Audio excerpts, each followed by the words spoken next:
Eldoriah's Call. Chapter 1, The Hidden Mine. In the twilight realm of the Nevada mountains, where the distant echoes of World War II reached even the secluded valleys, 4 children sought solace in the hills. The golden haze of the setting sun illuminated the landscape as if the world itself held its breath.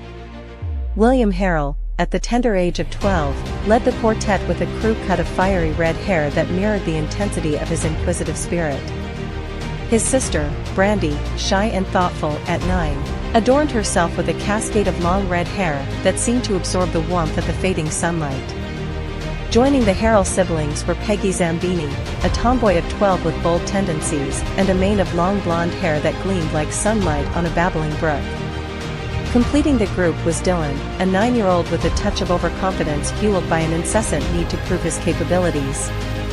Though a thinker in his own right, Dylan always sought to match the prowess of the red-haired William. Their haven in these tumultuous times was the residence of their elderly uncle, Walter, the brother of Mrs. Harrell. With their father away on the battlefront of World War II, Uncle Walter had taken on the mantle of caretaker, providing a sanctuary for the children amidst the trials of a world at war. As the sun dipped below the horizon, casting long shadows upon the landscape, the children, momentarily freed from the weight of the world, engaged in a spirited game of hide-and-seek among the craggy rocks and whispering pines. Laughter cascaded like a gentle melody, echoing through the serene valleys. Peggy, fueled by a sense of adventure that surpassed even the bravest of the group, dashed towards an ancient mine entrance, concealed beneath the foliage and rocks. The mine, a relic of days gone by, stood as a silent testament to the shifting sands of time, its yawning mouth inviting Peggy into the depths of mystery. Inside the abandoned mine, darkness enveloped Peggy like a comforting cloak. She moved cautiously, aware of the unseen tales woven into the walls. The air was thick with the scent of earth, a perfume that spoke of ages long past. Peggy found a niche within the mine's recesses, concealing herself amidst forgotten echoes. Meanwhile, at the mountain's edge, the Harrell children and their Zambini companions uncovered the entrance to the ancient mine.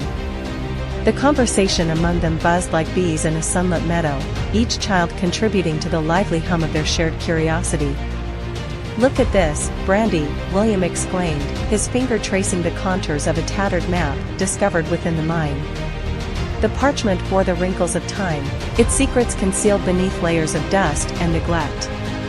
The map, however, revealed only the intricate layout of tunnels and chambers within the mine's belly, devoid of the fantastical realms that stirred the imaginations of children. Dylan, his mind ever brimming with the need to prove himself, chimed in, "Perhaps there's more than meets the eye. We can't dismiss it so easily." As the children delved into contemplation, the distant call of Mrs. Harrell wafted through the mountains, a gentle reminder that the evening held more mundane, yet essential, pursuits. Dinner awaited, and the prospect of returning to the mysteries of the mine lingered in the air, like an unanswered question. Mrs. Harrell's voice reached them, a harmonious blend of care and authority. "William, Brandy, time for dinner."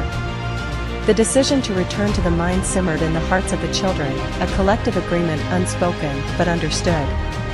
Tomorrow, with the dawn's light, they would resume their exploration, unraveling the enigma concealed within the earth. The Harrell children trooped back to their temporary home, the glow of the kitchen illuminating Uncle Walter's weathered face as he awaited their return. Simultaneously, the Zambini children made their way to the Zambini household, where the matriarch, Mrs. Zambini, greeted them with open arms and the promise of a warm meal.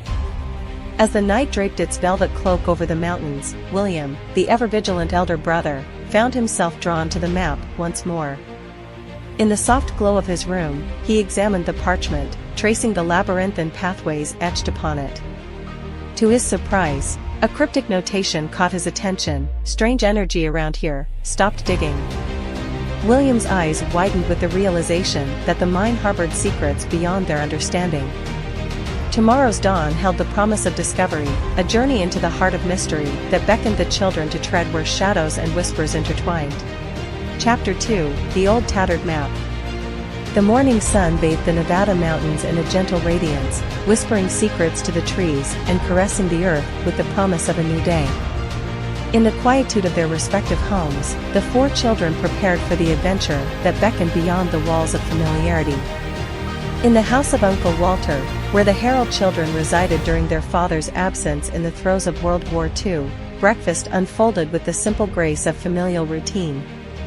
William, the 12-year-old with a crown of red hair and a crew cut, wore an expression of quiet determination as he sat at the breakfast table.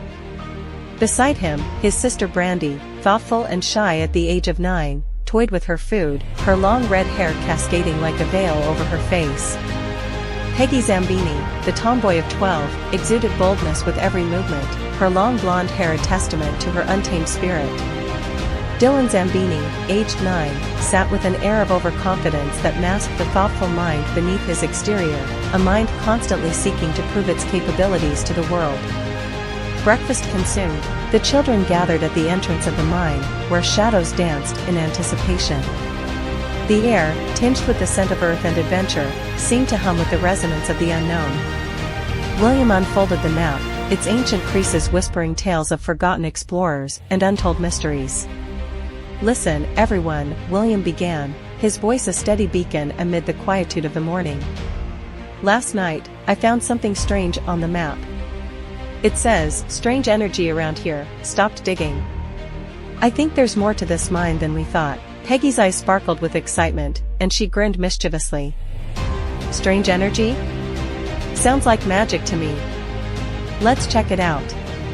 Brandy, her gaze thoughtful, interjected, "But we need to be careful. We don't know what we might find." Dylan, ever eager to prove himself, nodded in agreement. "I'm not afraid of a little magic. Let's see what's really in that mine." With a collective sense of purpose, the children embarked on their journey into the depths of the mine. The map unfolded like a treasure map of old, guiding their steps through the labyrinthine passages. The air grew cooler as they descended into the earth's embrace, their footsteps echoing like a symphony of discovery. Arriving at the marked spot, a subtle tension lingered in the air. The mine, a repository of earthly secrets, awaited the unveiling of its hidden dimensions. Before them, a wall of shimmering light stood like a curtain between worlds. Brandy and Dylan, with their hearts still filled with the innocence of youth, beheld a sight beyond the veil, a deciduous forest dressed in the warm hues of early fall. "It's beautiful," Brandy whispered, her voice a soft melody blending with the rustle of unseen leaves. Dylan, excitement coursing through his veins, agreed, "I've never seen anything like it." Yet, for William and Peggy, the wall remained an enigmatic barrier, revealing only the ethereal dance of light. They exchanged puzzled glances, their senses grappling with the invisible threshold. Dylan, drawn by the allure of the unseen, extended his hand toward the shimmering light.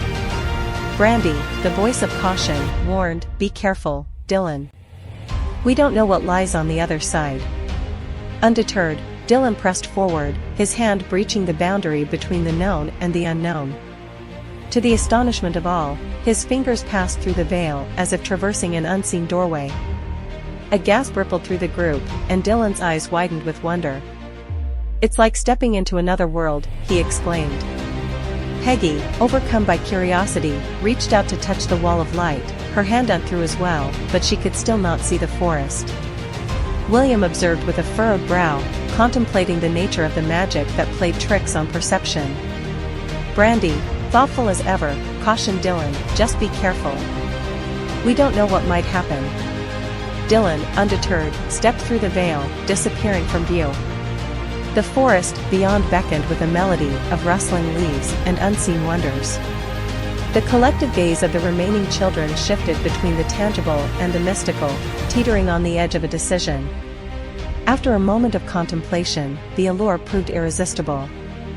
William, Peggy, and Brandy exchanged determined glances, their shared curiosity forging an unspoken pact. The decision made, they stepped through the wall of shimmering light, leaving the earthly realm behind to explore the magic that awaited on the other side. The mine, once a mere portal to the unknown, now revealed itself as a gateway to realms beyond the scope of their wildest imaginations.